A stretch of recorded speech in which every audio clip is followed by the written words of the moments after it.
Good morning children, welcome to my YouTube channel. बच्चों, आज हम सॉल्व तो क्या नहीं करेंगे, लेकिन आज हम पढ़ेंगे चैप्टर 12। चैप्टर 12 क्या है बच्चों? Area related to circles. उसकी मैं कुछ इंट्रोडक्शन आपको बताऊंगी और साथ में फॉर्मूलाज जो आपके इस चैप्टर में यूज़ हो रहे हैं। और एक बात बच्चों, ये जो न्यू एनसीईआरटी है उसमें एरिया रिलेटेड टू सर्कल जो है वो चैप्टर नंबर 11 है, और ये पुरानी जो एनसीईआरटी है उसमें चैप्टर 12 है। ये 11 इसलिए हो गया है क्योंकि आपका जो कंस्ट्रक्शन चैप्टर है चैप्टर नंबर 11 वो क्या हो गया है, डिलीटेड है सिलेबस से, वो नहीं आ रहा है, तो उसके प्लेस पे अब चैप्टर 11 हो गया है 12 वाला। ओके, तो सबसे पहले बच्चों इंट्रोडक्शन में सबसे पहले हमें पता होना चाहिए एरिया ऑफ सर्कल क्या होता है। मैंने ये सर्कल बनाया है, area of a circle. Okay, circle का एरिया बच्चों क्या होता है? सर्कल का एरिया होता है pi are square. Okay, pi are square होता है बच्चों एरिया ऑफ सर्कल। और एरिया ऑफ सर्कल में इसके लिए देखो क्या है, इसके लिए पाई आपके पास जो है वो कुछ भी हो सकता है, जैसे दो में से, जैसे वैसे मैक्सिमम तो हम पाई 22/7 यूज़ करते हैं, 22/7 लेंगे। और कई बार आपको क्वेश्चन में गिवन होता है कि पाई की वैल्यू आपने यूज़ करनी है डेसिमल में, तो डेसिमल वाली वैल्यू होती है पाई की 3.14। ओके, तो ये तो होगी पाई की वैल्यू।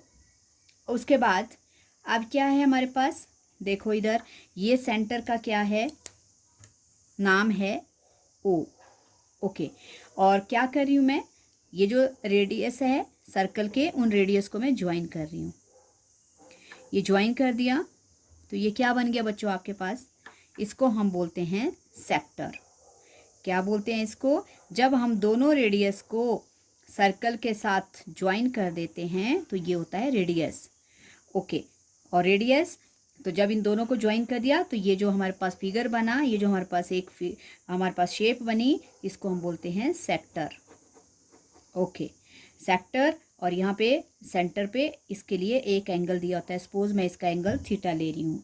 ओके बच्चों, तो अगर हमने एरिया ऑफ सेक्टर निकालना है तो एरिया ऑफ सेक्टर के लिए क्या हो जाएगा, एरिया ऑफ सेक्टर हो जाएगा थीटा अपॉन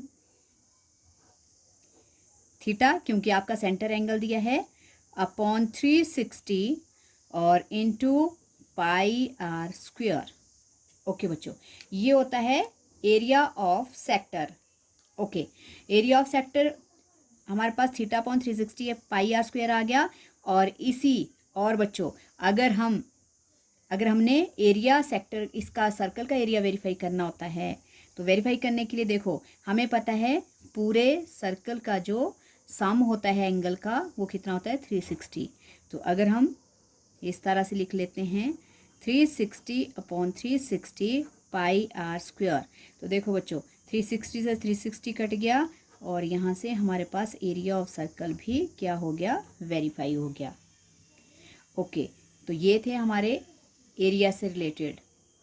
आगे सेकंड पार्ट में है, सेकंड पार्ट में हम करेंगे पेरीमीटर ऑफ सर्कल और या circumference. Okay, perimeter of a circle और या उसको और क्या है, सरकमफ्रेंस। जो सरकमफ्रेंस होता है वही पेरीमीटर है। Okay, circumference of circle. तो सबसे पहले तो आपको सरकमफ्रेंस पता होना चाहिए क्या चीज़ है बच्चों। देखो सपोज करो हमारा जो सर्कल है वो यहाँ से बनना शुरू हो रहा है, तो इसको round round round round outer boundary जितनी भी बन रही है और दोबारा से इस पॉइंट पे आके क्लोज हो रहा है, तो ये है इसका आउटर बाउंड्री। और इस आउटर बाउंड्री को ही हम बोलते हैं, या जैसे कोई दूसरे फिगर्स होते हैं जो लाइन सेगमेंट से बनते हैं उनमें हम मैक्सिमम पेरीमीटर यूज़ करते हैं, उनका भी आउटर बाउंड्री होता है। और जो सर्कुलर जो फिगर्स होते हैं जैसे सर्कल है उसके पेरीमीटर को सरकमफ्रेंस बोलेंगे। तो इसका मतलब हुआ कि जब यहाँ से हमने ये बनाना शुरू किया और ये बाउंड्री कवर की और फिर दोबारा इस सर्कल इस पॉइंट पे आके हम इसको टच कर दिया, तो ये जो टोटल जितना हमने आउटर बाउंड्री कवर किया ये इसका बन गया सरकमफ्रेंस। आया बच्चों समझ? इसको बोलते हैं सरकमफ्रेंस। तो सरकमफ्रेंस ऑफ सर्कल का फॉर्मूला क्या हो जाएगा? सरकमफ्रेंस ऑफ सर्कल का फॉर्मूला हो जाएगा 2πr। ओके, तो ये 2πr है। और इसी तरह से अगर हम 2πr को वेरीफाई करना चाहते हैं तो वो भी वैसे ही होता है। जैसे सपोज करो पूरा एंगल है 360 और अपॉन 360 इंटू 2πr। ओके बच्चों, तो 360 से 360 और फिर हमारे पास वेरीफाई हो गया सरकमफ्रेंस। ओके, तो ये था सरकमफ्रेंस ऑफ सर्कल। अब हमें इससे क्या बनाना है? एक और है हमारे पास लेंथ ऑफ आर्क। ओके बच्चों, हमने निकालनी है length of arc. So an arc, length of an arc निकालने के लिए कैसे निकालेंगे? देखो, सबसे पहले तो आपको सपोज करो यहाँ से लेके यहाँ तक ये इतना सा टुकड़ा हमने इसकी वैल्यू निकालनी है। तो ये सर्कल का क्या है? एक पार्ट है और ये इतना सा पार्ट, इसको क्या बोलेंगे हम? इसको हम बोलेंगे आर्क। ओके, फिर क्या करते हैं हम? जितना हमने ये पार्ट लिया है इसको सेंटर से ज्वाइन कर लेंगे। सपोज मैंने ये ज्वाइन कर दिया। ओके बच्चों, ये इतना पोर्शन कवर हो गया। अब और हमारे पास यहाँ पे सेंटर एंगल दिया होता है, सपोज थीटा ही दिया है। सो अब अगर हमें इस इतनी सी आर्क की लेंथ निकालनी है तो उसके लिए फॉर्मूला क्या लगेगा? उसके लिए फॉर्मूला लगेगा थीटा, जो इसका सेंटर पे एंगल बन रहा है, थीटा अपॉन 360 और साथ में क्या लग जाएगा बच्चों? Into circumference 2πr। ये होती है हमारे पास लेंथ ऑफ आर्क। अगर हमने सर्कल की किसी एक आर्क की छोटे जैसे पार्ट की वैल्यू निकालनी होती है उसको बोलते हैं आर्क, और उसका फॉर्मूला होता है theta upon 360 pi into 2πr। Okay, I hope बच्चों इतना समझ आ गया आपको। अब ये फॉर्मूलाज हैं, इनको अच्छी तरह से ध्यान में रखना। तीसरा आता है हमारे पास। ओके, और तीसरा अब हम निकालेंगे एरिया ऑफ सेगमेंट। तो ध्यान से देखना बच्चों, एरिया ऑफ सेगमेंट। सबसे पहले मैं सेगमेंट बना रही हूँ। सपोज ये सेंटर है। ओके, ये मैंने एक कॉर्ड ले लिया, ये कॉर्ड ड्रॉ किया और ये जो कॉर्ड का ये वाला पार्ट जो बचता है सर्कल की तरफ को, ये खाली वाला, इसको हम बोलते हैं सेगमेंट। क्या बोलते हैं इसको? सेगमेंट, या तो सेगमेंट या माइनर सेगमेंट। ओके, ये छोटी सी सेगमेंट होती है, ये होगी माइनर सेगमेंट। और बच्चों ये पूरा पोर्शन जो बच गया इसको हम बोलेंगे मेजर, इसको बोलेंगे मेजर सेगमेंट।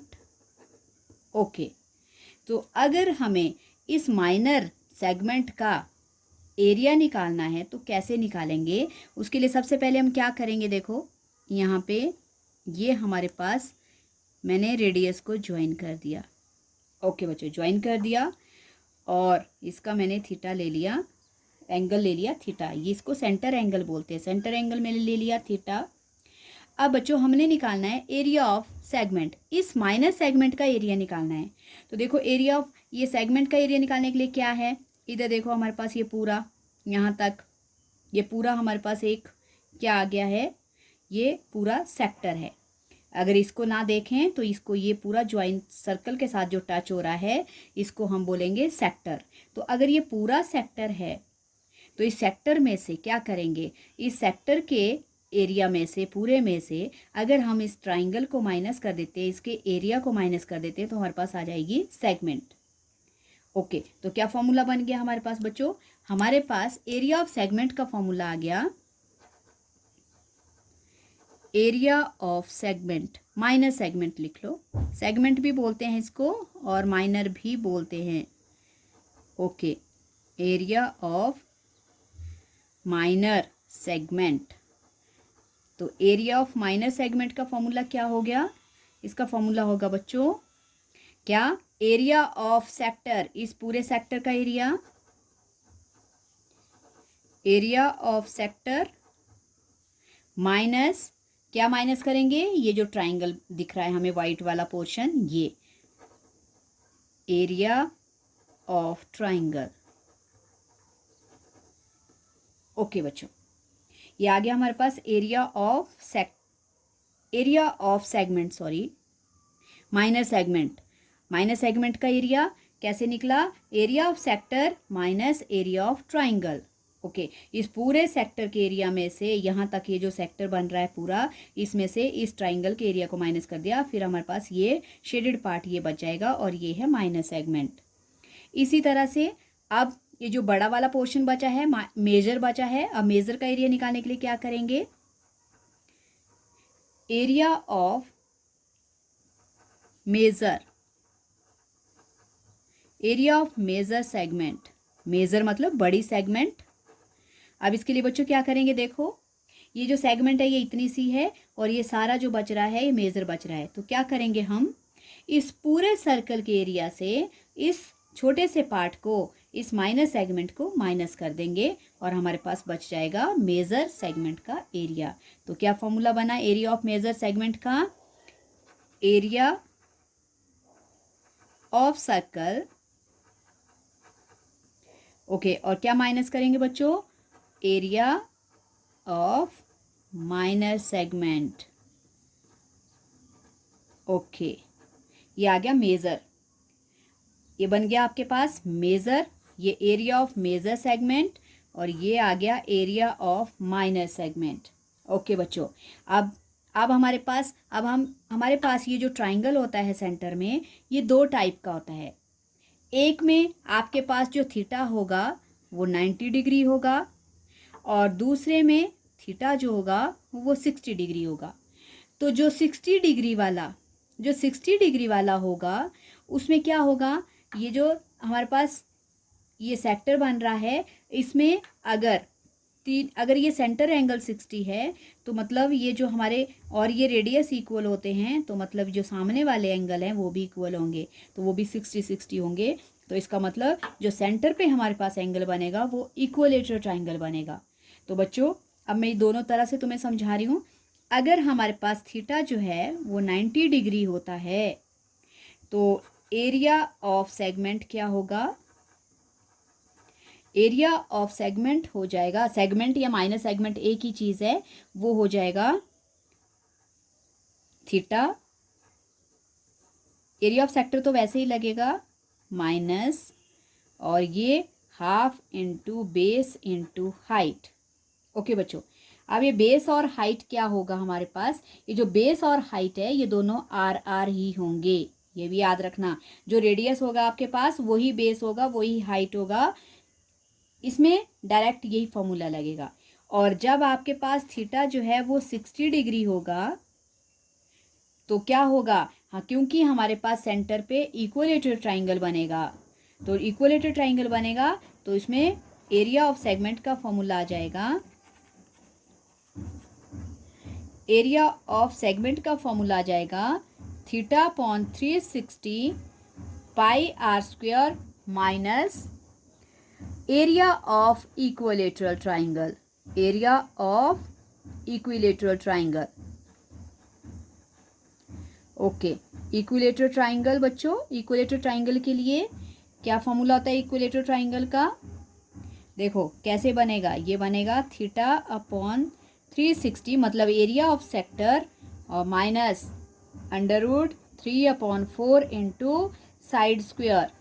ओके बच्चों, साइड स्क्वायर, और ये ध्यान रखना ये जो साइड होगा यहाँ पे ये क्या होगा? ये हमारा आर स्क्वायर ही होगा।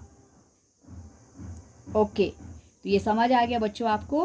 अगर आपके पास थीटा 60 डिग्री है तो area of sector minus equilateral triangle का एरिया लगेगा, और अगर आपके पास थीटा है तो एरिया ऑफ सेगमेंट में आएगा area of sector minus half into base into height, और बेस और हाइट आपके पास रेडियस ही होंगे।